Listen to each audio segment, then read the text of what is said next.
tel qu'il est là, en fait, il se déplace sur la route.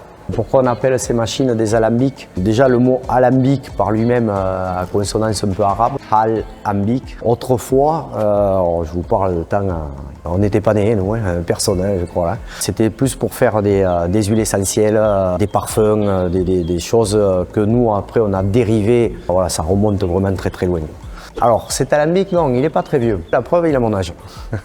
On a une plaque, je ne sais pas si tu arrives à la voir là. Bon, il y a le nom de la société qui le fabrique. Alors là, on a la chance parce que ça, c'est une société locale. Donc la Sofac, c'est une société de fabrication d'alambic armagnaquais et charentais. Et ils sont basés à Condom, dans le Gers. C'est à 20 km d'ici, c'est pas très loin. Il a un numéro, c'est le 14e alambic qui est sorti de cette usine en 1975. Voilà. Bon, ils n'en font pas des cents et des mille parce que c'est tout fait, à l'époque c'était fait beaucoup à la main. Aujourd'hui maintenant ils ont des machines pour faire les pliures, mais les soudures, tout ça c'est encore fait beaucoup à la main. Il n'y a pas de machine, de robot, heureusement on n'en est pas encore là.